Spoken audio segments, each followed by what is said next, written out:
La réalité du Saint-Esprit. Le Saint-Esprit de Dieu est peu connu par les chrétiens parce que plusieurs ne l'ont pas encore revêtu et même pour ceux qui l'ont revêtu, il demeure un mystère. La lecture de ce livre vous permettra de le revêtir, de connaître son langage et de découvrir les mystères cachés de sa personne. Pour tout contact, appelez au plus 237 678 78 16 21 plus 237 242 0020 09 et il deviendra pour vous une réalité. La réalité du Saint-Esprit, un livre écrit par le révérend pasteur Caleb Ngwa à Tangana.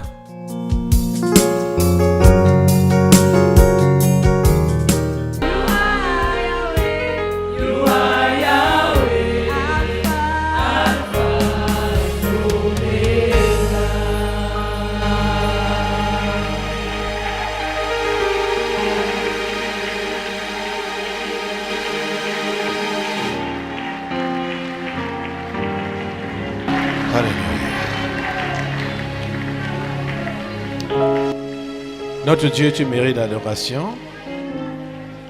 C'est toi seul qui es Dieu. Il n'y a point d'autre Dieu à côté de toi, Seigneur. Merci au Dieu de tourner dans les cœurs des Camerounais, du plus petit au plus grand, dans toutes les régions de ce pays. Trône en Dieu, en Seigneur, en Roi. Merci Seigneur pour la place que tu prends dans cette nation.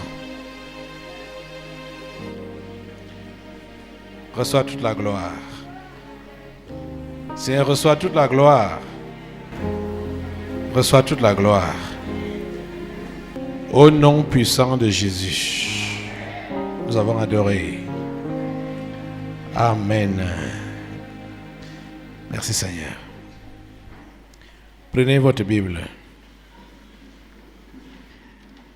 Ouvrez avec moi dans 2 Chroniques au chapitre 24. Joas avait 7 ans lorsqu'il devint roi. Et il régna 40 ans à Jérusalem. Sa mère s'appelait Tibja de Beersheba. Joas fit ce qui est droit aux yeux de l'Éternel pendant toute la vie du sacrificateur Jéhojada. Prions le Seigneur. Notre Dieu, nous te remercions pour ta parole que tu nous donnes encore en ce jour. Bénis-la, bénis tous ceux qui sont connectés à elle, ici au Tabernacle de la Liberté et partout dans le monde où ce programme est regardé ou écouté. Je prie, Seigneur, que tu bénisses les différents participants, Seigneur, et que tu accomplisses ta volonté dans nos vies. Tu ne fais rien pour rien. Tu n'envoies jamais ta parole en vain. C'est pour accomplir un but que tu le fais. S'il te plaît, accomplis-le. Que ta volonté soit faite dans nos vies en ce jour, comme au ciel. C'est au nom de Jésus que nous t'avons prié. Amen. Prenons place. Soyez tous les bienvenus au Tabernacle de la Liberté. Soyez tous les bienvenus, tous ceux qui nous regardent dans le monde entier. Le règne convient aux justes. C'est sur ça que nous continuons à nous entretenir. Après tout ce qui s'est passé, en fait, nous sommes toujours dans la même mouvance, puisque que ce soit ce sous-thème ou le séminaire qui a eu lieu cette semaine passée ou même le dimanche surpassé, c'est toujours la même histoire, la continuité. Dieu s'appelle le roi des rois. Ce n'est pas pour rien. Hein? Il s'appelle le roi des rois. Ça veut dire quoi? Tous les rois de la terre devraient se référer à lui. Ça veut dire quoi encore? C'est lui qui doit choisir qui régner. C'est bon que nous puissions repartir un peu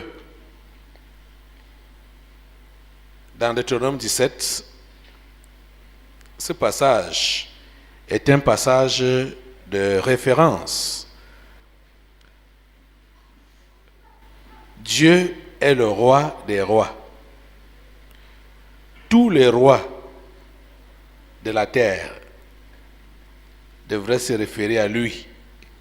Et c'est lui qui doit être celui qui les désigne en réalité. Et comme ce n'est pas le cas, c'est la raison pour laquelle vous pouvez voir tout ce qui se passe dans le monde comme désordre, comme impiété. Parce que les rois de ce monde, la plupart d'entre eux n'ont pas été désignés par Dieu. Et la plupart d'entre eux ne se réfèrent pas à Dieu. C'est la raison pour laquelle les choses vont mal. Parce qu'ils ont pris une autre divinité qui n'est pas le vrai divin. Les humains ont pris une autre divinité qui n'est pas le vrai divin. Et c'est à cause de tous les mixages qu'il y a eu, au point où, quand tu as seulement 2 yeux, tu es simple, tu es malheureux sur cette terre. Parce que les gens à multiples yeux, ou bien même 2 yeux multidirectionnels, et ils voient, ils savent ce qui se passe, et se moquent de toi, qui veut voir les choses marcher droitement, mais dans le même temps, tu empruntes le mauvais chemin. Tu empruntes les mauvaises méthodes que eux-mêmes ont établies. Toi, tu veux que les choses marchent bien, mais tu empruntes leur méthode, tu empruntes leur voie. Ils se moquent de toi. Il est compliqué, se moquent de toi. Dieu s'appelle le roi des rois. C'est lui le patron de tous les rois de la terre. Et c'est lui, normalement, qui doit établir les rois de la terre. Je vais le redire, mais la plupart d'entre eux ne sont pas établis par lui. La plupart d'entre eux ne sont pas ses choix. Ou son choix. Deutéronome 17. Voici ce que Dieu dit à partir du verset 14 jusqu'au verset 20. Lorsque tu seras entré dans le pays que l'Éternel ton Dieu te donne, lorsque tu le posséderas, que tu y auras établi ta demeure, et que tu diras, je veux mettre un roi sur moi, comme toutes les nations qui m'entourent. Tu mettras sur toi un roi que choisira l'Éternel. Le choix du roi, du dirigeant, du président, ça doit venir de Dieu. Tu mettras sur toi un roi que choisira l'Éternel, ton Dieu. Tu prendras un roi du milieu de tes frères. Tu ne pourras pas te donner un étranger qui ne soit pas ton frère. Mais qu'il n'ait pas un grand nombre de chevaux et qu'il ne ramène pas le peuple en Égypte pour avoir beaucoup de chevaux, car l'Éternel vous a dit, vous ne retournerez plus par ce chemin-là.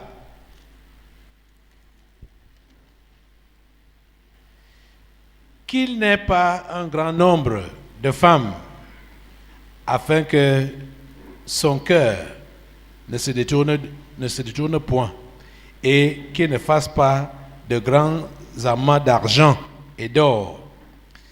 Quand il s'assiera sur le trône de son royaume, il écrira pour lui dans un livre une copie de cette loi. Très important. Il écrira pour lui-même d'abord, dans un livre, une copie de cette loi qu'il prendra auprès des sacrificateurs, les Lévites. Il les prendra chez qui? Chez les sacrificateurs, les Lévites. Il devra l'avoir avec lui et il lira tous les jours de sa vie afin qu'il apprenne à craindre l'Éternel, son Dieu, à observer et à mettre en pratique toutes les paroles de cette loi et toutes ses ordonnances, afin que son cœur ne s'élève point au-dessus de ses frères et qu'il ne se détourne de ses commandements, ni à droite ni à gauche, afin qu'il prolonge ses jours dans son royaume, lui et ses enfants au milieu d'Israël. Voilà les recommandations de Dieu. C'est lui qui doit choisir le roi, qui doit régner sur ses enfants. C'est lui qui doit choisir les chefs d'État. C'est lui qui doit les établir. Et on a vu que c'est ça qui a commencé à se produire en Israël, d'abord avec le roi Saül, ensuite avec le roi David. Il est vrai, par la suite, après, il y a eu donc Saül, David, qui étaient les choix de Dieu, mais Saül avait été rejeté. Pourquoi? Parce qu'il est devenu désobéissant à Dieu. Très vite, il avait commencé à désobéir. Et David a été choisi par Dieu. Et David avait un cœur différent, un cœur qui aimait vraiment Dieu. Et Dieu a décidé de faire une alliance avec lui, de façon à ce que qui est toujours sa descendance sur le trône. Après David, c'était Salomon qui avait été également le choix de Dieu. Mais Salomon, on l'a vu quand on commençait cette série, cette phase, que Salomon a failli au niveau de cette recommandation qui était qu'il ne fallait pas qu'il ait un grand nombre de femmes. Et ce sont les femmes qui ont détourné Salomon des voies de Dieu. Après lui, le royaume s'est divisé en deux.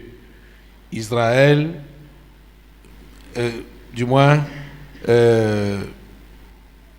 et c'est devenu le royaume d'Israël et le royaume de Juda, parce que ce n'est que la tribu de David qui était dans la tribu de Juda, qui était restée fidèle à Dieu. Ça, c'était voulu par Dieu, parce qu'il n'a pas voulu que tout le royaume se disperse et aille dans la rébellion. C'est à partir de là que le désordre a commencé. En ce qui concerne les rois d'Israël, là-bas, il n'y avait même rien à compter, parce que c'était le désordre total. Ça se passait exactement comme dans les autres royaumes. Exactement. C'est-à-dire, on a vu ça ici. Pour que Jéroboam puisse s'affirmer, il a décidé de détourner le peuple d'Israël de Dieu en les empêchant d'aller à Jérusalem, comme c'est là-bas qu'il y avait le temple, donc les empêchait d'aller là-bas. Il s'est donc bâti les hauts lieux des hôtels pour des divinités étrangères et a détourné tout Israël. La plupart des rois qui sont venus en Israël étaient seulement des rois impies. C'est en Juda, au moins, qu'on trouvait quand même certains qui marchaient comme Dieu le voulait. La descendance de David. Ceux qui étaient donc la descendance de David. Ici, nous sommes en train de voir l'exemple d'un des enfants de David, c'est-à-dire son arrière-petit-fils du nom de Joas, au chapitre 24 de 2 Chroniques là. Et ce que nous remarquons, d'après les conseils que Dieu avait donnés ici, au chapitre 17 de Deutéronome, Dieu avait dit au verset 18 que quand il s'assiera sur le trône de son royaume, il écrira pour lui dans un livre une copie de cette loi, parlant des 5 livres de Moïse, c'est-à-dire en parlant même précisément de ce que nous lisons là, Deutéronome, parce que Deutéronome fait partie de ces 5 livres de Moïse. Donc une copie de cette loi qu'il prendra auprès des sacrificateurs, les Lévites. Il devait prendre cette copie-là chez qui? Chez les sacrificateurs, les Lévites. Donc, c'était eux qui étaient les détenteurs de la loi de Dieu. Et c'était eux qui devaient même installer les rois. Et c'est ça qui a été fait avec Saül, avec David, avec Salomon. Et tous ces rois-là qui étaient choisis de Dieu, c'était les sacrificateurs qui les installaient. Les sacrificateurs, c'est eux qu'on appelle aussi les prêtres. C'est eux qui les installaient. Donc c'était les hommes de Dieu. Et vous allez remarquer, quand vous allez lire les livres des rois et des chroniques, vous allez remarquer que tous ceux-là qui étaient restés fidèles à la directive, je parle des rois qui étaient restés fidèles à la directive des hommes de Dieu qui les avaient oints, ceux-là ont régné convenablement. Ils ont régné selon les plans de Dieu. Et chaque fois qu'ils bafouaient l'autorité de l'homme de Dieu sur eux, bien évidemment, ils chaviraient et se comportaient comme les rois d'Israël et les rois des autres peuples. Qu'est-ce que nous voyons ici? Un roi est assis sur le trône à l'âge de 7 ans. Un enfant. Un enfant. Et il n'a régné que pendant 40 ans. Donc, 47 ans, il était déjà mort.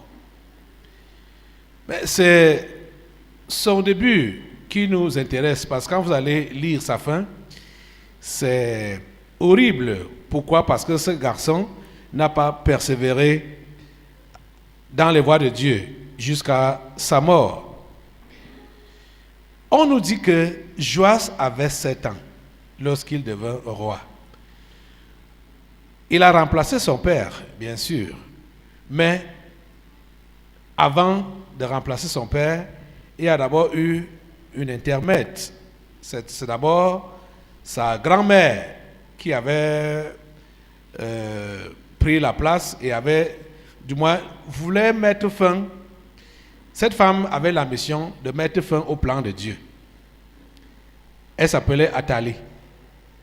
Donc elle a eu pour ambition de mettre fin au plan de Dieu. Et fort heureusement qu'en ce temps-là, il y avait un homme de Dieu, un sacrificateur qu'on appelait Jéhojada, et qui a tenu à respecter la parole de Dieu. Et surtout, l'alliance que Dieu avait faite à David de son vivant même. Qu'est-ce que... Tournez un peu au chapitre 23. Chapitre 23, verset 3. On lit par exemple ceci. toute l'assemblée traita alliance avec le roi dans la maison de Dieu. Et Jéhojada leur dit, voici le fils du roi régnera, comme l'Éternel l'a déclaré à l'égard des fils de David. Pendant cette réunion, c'était Athalie qui était au pouvoir. Et elle s'était rassurée de massacrer la famille royale pour qu'il n'y ait plus de successeur, un successeur venant de David sur le trône. Mais comme Dieu sait faire les choses, Joassi avait été épargné miraculeusement et caché. Quand il a donc eu 7 ans, c'est là que cette réunion est organisée dans la maison de Dieu pour l'introniser au roi. À l'insu d'Athalie, Athalie a seulement entendu le bruit. C'est le bruit qui a attiré son attention pour qu'elle se rende dans la maison de Dieu et voit que c'était Joas qu'on était en train de oindre au roi. Le fils du roi qui était mort 7 ans auparavant, 6 à 7 ans auparavant, par là. Donc, en fait, quand nous voyons la chose, et il n'est pas le seul qui a commencé le règne très tôt comme ça, là, ils sont nombreux. On va voir certains exemples.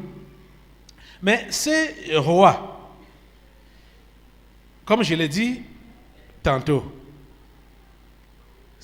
ceux-là qui prenaient les commandes, que ce soit grands ou jeunes comme celui-ci, et qui restaient sous la tutelle du sacrificateur de cette époque-là, ceux-là craignaient Dieu et dirigeaient le peuple vers la crainte de Dieu pendant toute la vie de ce sacrificateur. Qu'est-ce que je veux dire? Nous sommes en train de comprendre que, effectivement, le règne vient de Dieu. C'est lui qui a l'origine. Et quand bien même il mettra un roi ou un président, celui-là doit se conformer à sa parole. C'est-à-dire ce roi-là ou ce président-là doit se conformer à sa parole. Et pour que ce soit ainsi, il doit avoir un mentor. Il doit avoir une autorité spirituelle qui le dirige, qui est, en fait, ce n'est même pas lui, je voulais dire qui est son conseiller, mais la réalité c'est que ce n'est même pas lui qui est vraiment le conseiller, c'est Dieu qui est directement le conseiller de ce chef d'État-là ou de ce roi-là. Parce que les conseils qu'il peut recevoir, ça ne peut sortir que de la bouche de Dieu, conformément à la parole de Dieu. Ce n'est pas les conseils en l'air comme ça, ce n'est pas des analyses qu'on fait, puisque Dieu a dit clairement dans Deutéronome 17 là, qu'il devrait lire le livre de la loi d'abord pour lui-même, afin donc d'avoir de la sagesse, de l'intelligence et savoir diriger le peuple que Dieu lui a confié. On nous précise, repartons au chapitre 24 de 2 Chroniques là, on nous précise que le roi Joas avait 7 ans lorsqu'il devint roi et il régna 40 ans à Jérusalem. Sa mère s'appelait Tibja de Beersheba. Joas fit ce qui est droit aux yeux de l'Éternel pendant toute la vie du sacrificateur Jéhojada. Vous voyez ça? Pendant toute la vie du sacrificateur Jéhojada. Et vous allez remarquer, vous lisez toutes les soirs, vous allez remarquer que dès que Jéhojada est mort, Joas s'est égaré. Il s'est égaré. Mais pendant toute la vie de Jéhojada, le sacrificateur, Joas marchait dans les voies de Dieu. Il a même fait des réformes. Il marchait dans les voies de Dieu. Il craignait Dieu parce qu'il avait un guide spirituel. C'est cette histoire que le monde actuel, ils ont, comment dire, ils ont copié, ils ont photocopié, ils ont fait ça à leur manière. Vous savez que plusieurs qui ne connaissent pas Dieu pensent que l'Église catholique est l'Église de Dieu. Plusieurs croient ça. Il y a même des gens qui pensent que cette Église-là est descendue du ciel directement. Et prennent le pape comme le Dieu vivant sur terre, le remplaçant direct de Dieu, ou le représentant direct de Dieu sur terre. C'est pourquoi vous allez voir que tous ceux-là, de ce monde-ci, actuellement-ci, qui sont au pouvoir, comme dirigeants des pays, des nations, tous sont sous la botte du pape. Vous avez vu tout récemment le malheureux Soudan qui a été divisé et le président du Soudan du Sud, vous avez vu tout récemment, on a vu les images ici, comment il était allé à Rome et comment le pape prétendait lui baiser les pieds. La révélation était faite que ce qui se fait physiquement, c'est le contraire en réalité. Juste après son retour au Sud-Soudan, vous avez compris tous les problèmes qui ont commencé à avoir lieu là-bas. Et ce pays-là, je parle du Soudan, Dieu décide aussi de nettoyer cette nation. Parce que je ne sais pas, à moins que tu suives peut-être le journal et tout ça là, pour entendre parler de ce pays-là, de ce nom-là, Soudan. Ça, c'est quelque chose qui va rarement passer dans la pensée des uns et des autres, en tant que Camerounais. Mais vous voyez, on ne prononce même pas souvent ce nom-là, mais Dieu fait souvent venir les esprits qui veulent déranger cette nation ici. Mais regardez, le pays, avant d'arriver au schisme, parlant du Soudan, ils ont connu la guerre civile depuis des années. Depuis des années. Pas de paix, pas de tranquillité. Et quand vous voyez un pays en guerre en Afrique, comprenez que c'est les Occidentaux qui sont derrière. Et qu'il y a des richesses dans ce pays-là. Ils veulent avoir la main mise sur ces richesses-là. Et ils veulent placer la personne de leur convenance. Et quand donc cette personne-là est placée, comme au Soudan du Sud, là, vous voyez, il fait le déplacement pour Rome, pour aller rencontrer le pape. Vous voyez, c'est le pouvoir spirituel des maléfiques. Rome, ou le pape, c'est le pouvoir spirituel des maléfiques. Parce que le diable contrefait toujours ce que Dieu fait. Le diable fait le contraire. C'est pourquoi ils savent très bien que le règne, ça doit venir de Dieu. Et que le roi ou le président, donc le dirigeant de la nation, doit avoir sur lui un dirigeant spirituel, un chef spirituel. C'est-à-dire une autorité spirituelle, le pouvoir de Dieu sur lui. C'est pourquoi ils ont copié ça et ils ont donc fait croire aux gens que c'est le pape et l'Église catholique qui représentent Dieu sur terre. Vous allez voir les affinités avec tous ces gens-là, les affinités avec le pape, avec l'Église catholique. Ils peuvent ne pas être catholiques, mais ils reconnaissent l'autorité du pape. Vous voyez, c'est la contrefaçon. C'est la contrefaçon. Voyez-vous, si l'autorité du pape était une autorité divine, je ne pense pas qu'il y aurait de guerre sur cette terre. Vous comprenez ce que je veux dire là? Puisque la plupart des rois et des chefs d'État sont sous sa botte, ce sont ses enfants.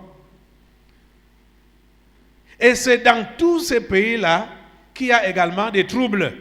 Et c'est tous ces pays-là qui sont également des pilleurs ou des tyrans des petites nations.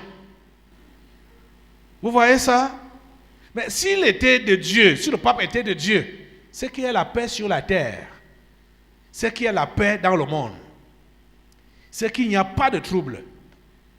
Parce que si vous êtes un parent responsable, vous n'allez pas voir vos enfants bagarrer et rester sans rien dire, ou les acclamer, ou bien vous dites seulement, bon, restez tranquille là-bas, hein?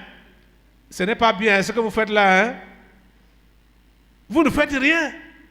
Vous êtes un parent et vous voyez vos enfants se déchirer, s'entretuer, et vous ne faites rien. Vous ne faites rien. De toutes les guerres, les problèmes qu'il y a dans ce monde, vous avez déjà vu l'intervention du pape qui portait des fruits? Hein? Et tous ces gens-là, la majorité de tous ces gens-là, n'est-ce pas, ce sont ses enfants? N'est-ce pas, ce sont ses fidèles même? Hein? Comment il ne peut pas donc apporter la paix entre eux? Comment il ne peut pas user de son pouvoir spirituel et surtout parental sur ces enfants-là, s'il était vraiment de Dieu? Là, on comprend qu'il n'est pas de Dieu. Il n'est pas de Dieu. Vous pouvez analyser, c'est-à-dire, vous pouvez voir tout ce qui se passe. Oh mon Dieu. Les chefs de guerre, les rebelles, les présidents en poste, et tout ça, le pouvoir, l'opposition, tous ces gens-là, ce sont des croyants. Et ils ont pour source Rome, Vatican. Et leur père là, leur Dieu sur terre là, ne peut pas les arranger quand ils ont des problèmes. Vous voyez ça? C'est anormal. Nos yeux doivent s'ouvrir. Vous ne pouvez pas dire que vous êtes de Dieu et vous vous entretuez, et celui qui vous montre la voie de Dieu vous laisse faire, ou celui qui est supposé vous montrer la voie de Dieu, hein, celui sur qui vous vous référez comme votre père ou un modèle, vous laisse faire, il ne dit rien, il ne fait rien.